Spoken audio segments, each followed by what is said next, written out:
இவர் பாரம்பரியமா மூலிகை வைத்தியர். இவர் சில உற்ற மூலிகளை சொல்லிட்டு வாங்க நம்ம கிட்ட. ஆனா இந்த வேலியில நிக்கிறது, இந்த காட்டுக்குள்ள நிக்கிறது இல்லைண்டா.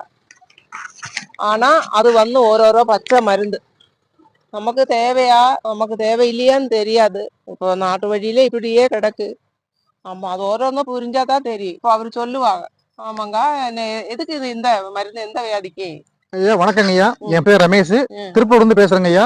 இது ஒற்றை இலை மூலிகை சங்கன் இலைங்க ஐயா. இது சங்க இலை, சங்க இலை. ஆமாங்க, சங்க இலை. இது தமிழ்நாட்டுல எங்க பாத்தீங்கன்னா வேலி வரும் ஃபுல்லா ஜாஸ்தியா இருக்குங்க. இதுல உள்ள மருத்துவ குணம் பாத்தீங்கன்னா கர்ப்பப்பையில நீர் கட்டிங்க ஐயா, நீர் கட்டி நார்கட்டி கெட்ட கொழுப்பு இதெல்லாம் கரைக்குங்க ஐயா. உடம்புல சுத்தமா ரத்தமே இல்ல அப்படின்னு சொல்லி சொல்றாங்க, எனக்கு ரத்த சோர்வா இருக்கு, டயர்டா இருக்கு அப்படின்னு சொல்லி சொன்னோம்னா இந்த இலைய பறிச்சு சாப்பிடணுங்க ஐயா.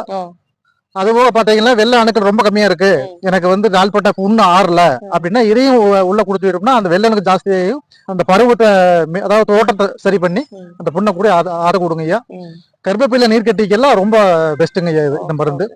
இதுல சாப்பிட வேண்டிய முறை என்ன கேட்டீங்கன்னா, இந்த இலை ஃபுல்லா எடுத்து பறிச்சுங்க ஐயா. இது 2 பக்கம் முள் இருக்கும், செடியிலையும் முள் இருக்கும், பார்த்து இதுல 2 பக்கம் எடுக்கணுங்க ஐயா. இது எடுத்துட்டு நல்லா ஃபுல்லா கழுவிட்டு சின்ன வெங்காயம், அதாவது நாட்டு வெங்காயம், ஹைபிரிட் கிடையாது, நாட்டு வெங்காயத்தை ஒரு 4 பல்லு 5 பல்லு எடுத்துட்டுங்க ஐயா. ஜீரகம் கொஞ்சம் ஒரு 10 கிராம் 20 கிராம் எடுத்து உள்ள போட்டு நல்லா அம்மி பேச்சு அரைச்சு ஃபுல்லா நாட்டு மாட்டு பால், அதாவது ஜெரிஃப் ஆகாது, எறும் பால் ஆகாது, பாக்கெட் பால் ஆகாது, காராம் பசு உடைய பால் இல்ல அப்படின்னா வெள்ளாட்டு பாலுங்க. வெள்ளாட்டு பால்ல இதை குடிச்சு அரைச்சு இல்ல கலந்து காலையில வெறும் வயிற்றுல ஒரு 6 மணில இருந்து 8 மணிக்கு கொடுக்குறோங்க ஐயா. வெய்ய வந்துட்டா குடிக்க கூடாது, உடம்பு உஷ்ணமாயிரும். இதை காலையில குடிச்சு சொல்லிட்டீங்கன்னா மதியம் ஒரு 2 மணிக்கு மேல குடிச்சிட்டு சாப்பிடணுங்க ஐயா. சாப்பிட்ற முறை என்ன கேட்டீங்கன்னா, மோர்ல தான் சாப்பிடணுங்க. தயிரா இருந்தா அடைச்சு வெண்ணெய் எடுத்துட்டு மோர் பண்ணிக்கணும், மோர் சாப்பாடு.